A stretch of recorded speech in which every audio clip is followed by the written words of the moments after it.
So, it's 17:10 ng hapon dito. August 9, 2025. So, andito tayo sa loob ng resort. Nagtatanim-tanim tayo dito. So, may mga bisita rito. Siyempre, may mga customer dito. Hindi ko alam kung dun sa likod o dito sa kabila. Yung mga praning sila, mga tagas na tagas yung utak. So ang laro kasi dito ngayon is babastusin ako dito para pagmukain akong si Raulo dito. So madami sila. Hindi lang hindi lang sila isa. Ayan oh, may nag-high five sa akin sa malapit. Kasi nga makapal ang mukha nila. Kumbaga naka-set up na to na gagawin akong si Raulo ng mga gagawin ko. So kaya nga ako nagpapunta ng mga tropa na pwedeng mag-record sa mga siraulong to. So, pumunta kayo dito, i-record nyo yung mga gagong to. Kasi nga, hindi ko alam anong klaseng baliw to mga to. Kasi ang hindi nila ako kaya. Kasi alam nyo naman yung pinatunayan natin. Kung kaya ba tayo, di pinagbabaril na tayo sa labas, di ba? So kung may baril ako ngayon, baka ako bumaril sa mga putang inang niya. So kaya ba nila ako? Yung totoo, kaya ba ako ng mga putang inang?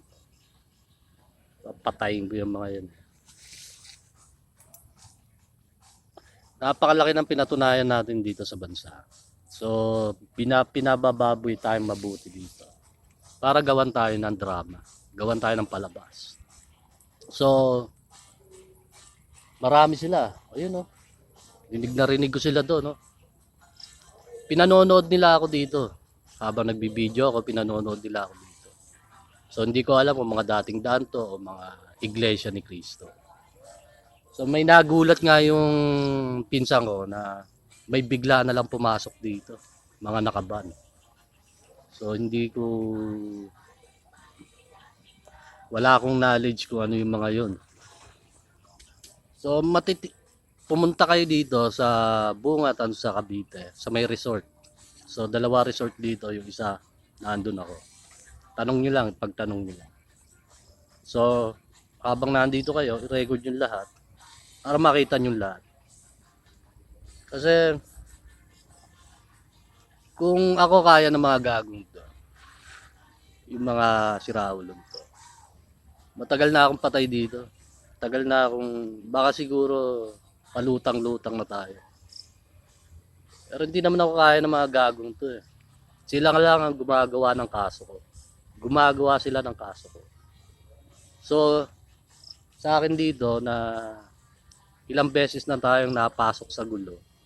Ilang beses na tayong ginawan ng kaso ng mga putang inang to. So para sa akin, i-record nyo lahat para may ebidensya kayo na maipapakita. Di ba? Kasi nga magagaling umarte to mga putang inang to. Magagaling sila magpaikot ng istorya, magagaling sila mambilog ng ulo. So ano ba yung pinatunayan natin?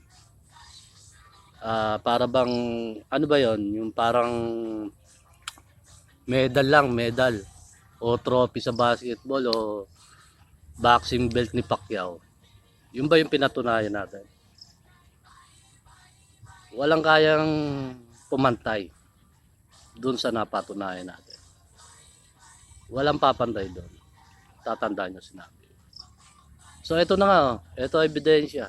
Pinapupunta ko kayo para malaman yung lahat. Kung anong klaseng mga siraulo to. Palalabasin tayong siraulo dito. Tulong-tulong silang lahat, kung tiyabahan silang lahat dito. So para sa akin, pumunta kayo dito para makita nyo. Kasi ako lang mag-isa. Ako lang mag-isa nagtatanggol sa sarili. So kung may baril ako ngayon, baka siguro may patay dyan sigurado. Wala akong pakialam. So sa susunod, nagpa 5 minutes na sa susunod. Alamin nyo lahat yung mga nangyayari dito. This is John Salgado, yung nagpatunay sa inyo ng iisang Diyos sa buong mundo. Kaya ngayon, nakikita nyo yung bawat bansa na nakikita nyo yung epekto ng ginawa ko. Nakuha nyo. Okay, pakala.